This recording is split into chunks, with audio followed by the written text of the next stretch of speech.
Now, I know y'all are used to me being a little wacky with some of my videos, but you know what? This is serious business with Composting 101. Hi, it's Kathleen from EIEIO's Organic Farm again for Tuesday Tips from the Farm. Today we're doing it on Composting 101. Everybody has scraps from their kitchen, vegetable scraps, eggshells, coffee grinds, all kinds of things, or yard scraps, or leaves. So if you have all that kind of stuff, rather than putting it in your trash and making it super heavy, just build yourself a compost pile. And then when spring comes, or maybe even in a couple months for late fall planting, you won't have to buy any compost. You'll have nutrient-rich, homemade compost. And it is the beginning of September. Fall's on the way, and now is the perfect time to start your compost pile. Pretty soon we're gonna have Halloween, and everybody has pumpkins on their front porch. Pumpkins add tons of nitrogen to the soil. Dump them in your compost pile, and it'll help that compost pile exponentially. You always want to put dry yard scraps or leaves at the bottom, at least I do, because that introduces carbon. Then you put food scraps, and then you start layering your compost pile. So poor little Max and I, we'd do drive-bys, and we'd grab big bags of leaves that other people thought were trash, and it was like gold to us. So I've got a car full of bags of leaves, and I'm gonna show y'all how from the very beginning to start a compost pile. And I'm gonna spread it out and form the palette of my compost pile. Now you want it to be at least a linear foot deep so that eventually it'll start cooking. That looks like a good palette to me. Okay, now when I first started the farm, I read up on it and I realized that there was probably 6 different ways to compost. One's the lazy man way to compost. It's called cold composting. And that's what you do. You just layer the carbon matter, the leaves, the yard scraps, all that sort of stuff. Then you put food scraps on top, another layer of the yard scraps and leaves, and you just alternate and build it up. And then you let it be. You don't have to do one thing. Nature will take its course. It takes a long time, sometimes 7 to 8 months, but it'll decompose into beautiful, rich soil for you to use. So if you don't feel like picking up a pitchfork, then do cold composting. Second one that I like to do if I don't have too big a pile is hot composting. Now you do the same layering, but once a week you come out and you turn it. You turn the whole pile and then water it down, and this expedites the decomposing feature of compost. All those tiny microbes and bacteria need oxygen to keep reproducing, and it's their reproduction that causes the heat. That sounds kind of sexy, doesn't it? So, I'm going to take this and I'm going to start turning it. Compost bins that you guys can get if you want. I've never bothered with that, but I've heard problems that people have problems with that, because if they leave it outside, then the rain gets in and then they get all kinds of unwanted bugs into there, and it can end up a big goop. So I don't do the bins. I just do old-fashioned piles. Okay, now I drink a lot of coffee, and I always get the non-bleached coffee filters, the brown ones, because I want to just be able to dump this straight into my compost bucket. I drink a lot of Black Rifle organic coffee.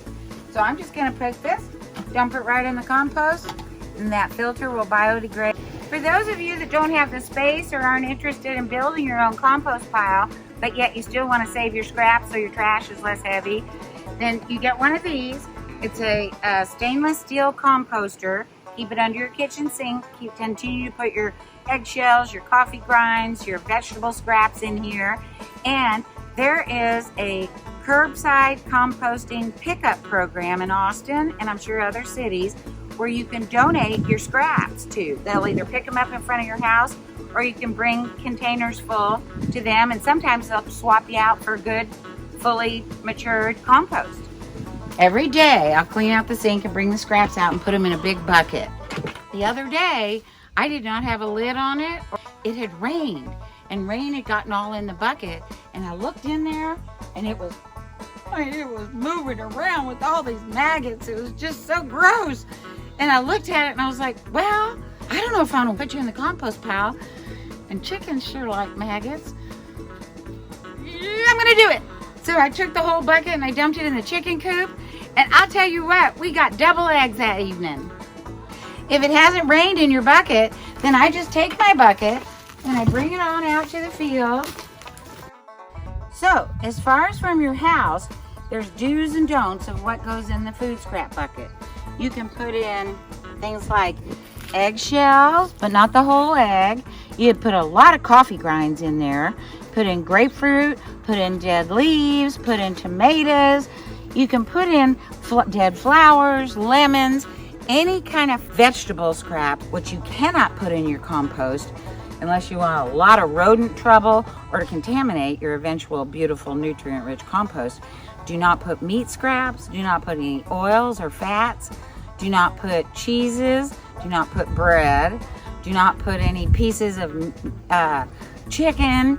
Now, it's up in the air that Native American Indians used to fish a lot, and they cut the fish head off, then they dig a deep, deep hole, put the fish head in there, and then plant their corn on top of that.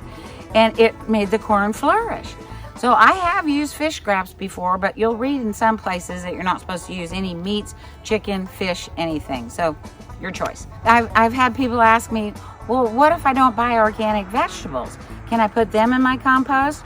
And I've read enough that it says the benefits of having your own nutrient-rich compost and the fact that you're going to cook that compost if you're hot composting is going to outweigh any problem that a non-organic vegetable would pose in your compost pile. So don't worry about it. Just put any vegetable scraps in there.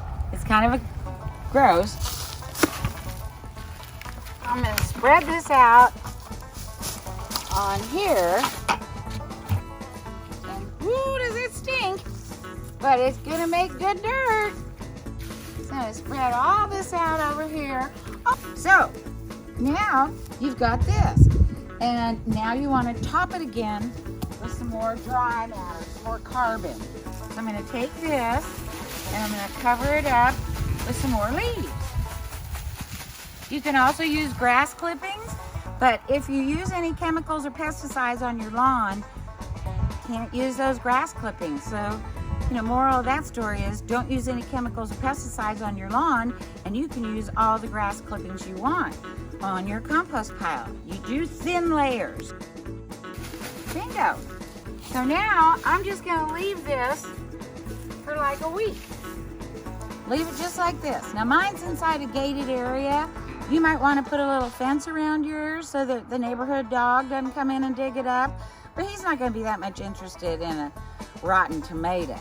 If you put fish scraps in there, your dog will dig it up. And over the course of the next several weeks, I'm going to continue to layer this. If you don't have any leaves, just use any yard scraps. And once it gets about this high, I will have been turning it every week, and I'm going to take one of these thermometers and I'm going to stick it inside the middle of that compost pile and check, because you want it to get to 160 degrees, and you want that to happen 3 different times before you know it's ready to go out on the field. That's going to sterilize those seeds so they won't germinate.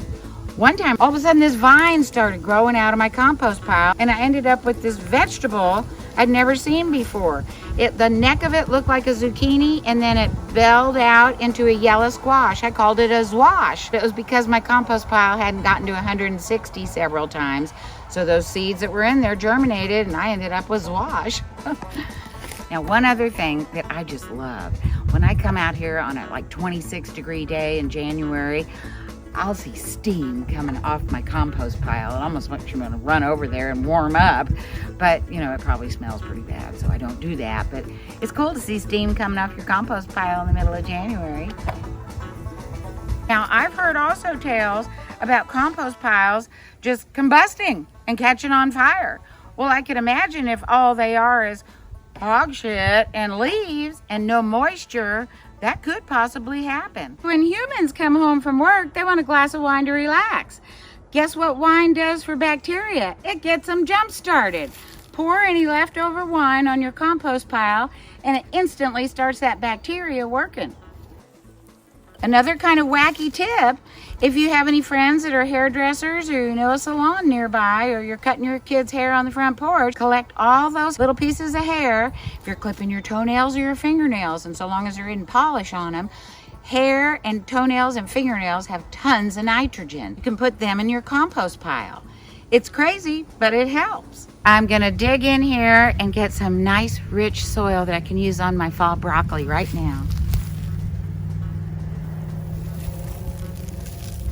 Oh, you can tell by the smell. It's just perfect. It's like the cycle of life. You bring your food scraps out here with your leaves and your yard scraps. You make beautiful soil. You put it back out in your garden. You grow more vegetables. And it's just a continuing cycle of health. Now, I covered 3 ways of composting. 1, just in your house and trading it in for compost if you live in an apartment. 2 was cold composting. 3 was hot composting.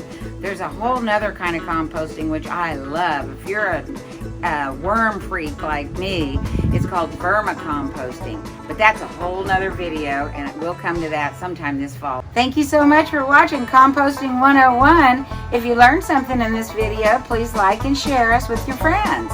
We'll see you next week for more Tuesday Tips from the Farm.